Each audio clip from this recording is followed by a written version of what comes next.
Kembali lagi di Ruang Zaki, kita akan membahas soal sertifikasi profesi hukum pada bidang hukum perpajakan.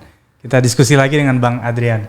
Bang Adrian, ini ngomong pajak sensitif sekarang. Iya betul jadi ini gimana nih? Normatif aja lah ya. Tapi justisia aman lah ya. Aman. Kita pendidikan jalan gitu ya. Dan ini apa yang kira-kira menjadi penting nih?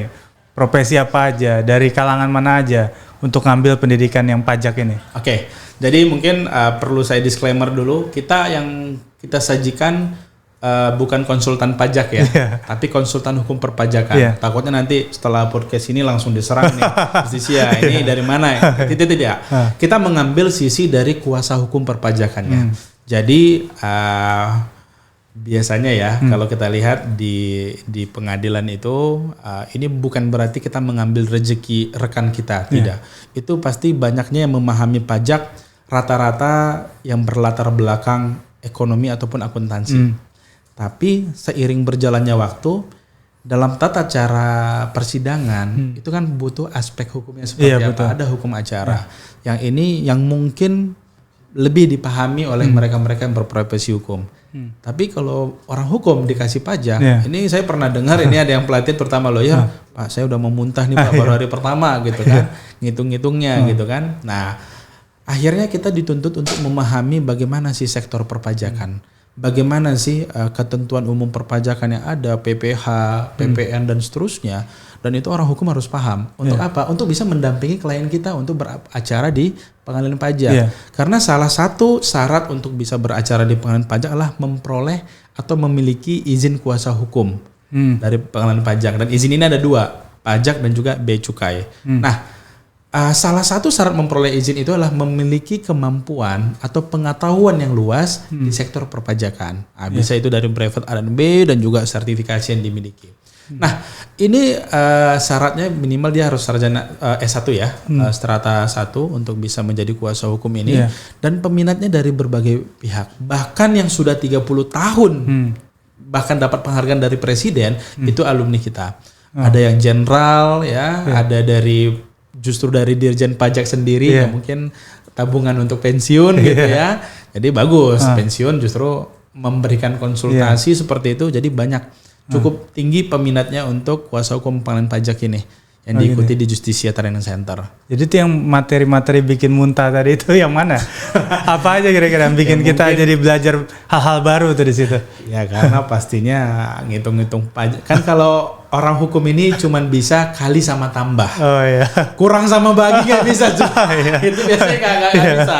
Karena malas bagi-bagi sama kurang-kurangnya fee gitu kan. Kalau bisa ditambah dan dikali lipat gitu ya. Jadi ya mungkin karena kita tidak terbiasa ya, tidak terbiasa dengan angka-angka ya. Kalau fee terbiasa mungkin, tapi kalau udah menghitung berapa persen, terus ini mana yang termasuk dalam pajak penghasilan, belum lagi ada yang berapa persen, belum lagi undang-undang yang terbaru yang HPP sekarang harmonisasi itu ada perubahan dari PPN 10 menjadi 11 dan seterusnya.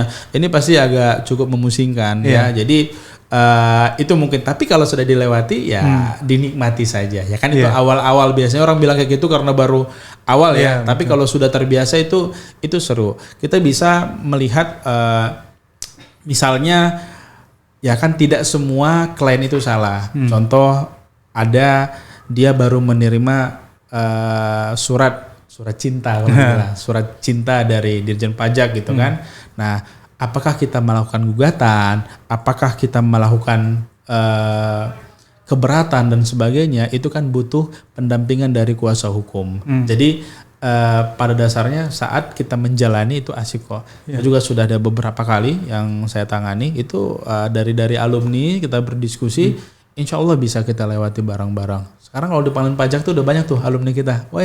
Alumni angkatan berapa udah nangani perkara. Jadi kalau saya rumusnya gini Bang Zaki. Rumus dari Justisia itu bagaimana kita menghadirkan sebuah sertifikasi, bagaimana kita memberikan manfaat untuk dia dapat ilmunya, dan dia bisa mungkin ya salah satunya, bukan semuanya tidak melulu uang kok, tapi dia bisa juga mendapatkan rezeki yang lebih dari sertifikasi yang dia miliki, dan itu sudah terbukti. Mungkin kalau saya ceritakan di sini tidak terlalu enak lah, tidak etis lah. Tapi banyak yang tadinya bahkan nggak punya mobil, sekarang Mercy-nya udah berapa gitu. Itu sudah banyak terjadi. Tapi pastinya dengan cara yang halal ya. Mudah-mudahan. Gitu. Berapa biaya untuk ikut training ini? Kalau untuk perpajakan itu dia di 10 juta member, dan juga 11 juta untuk umum.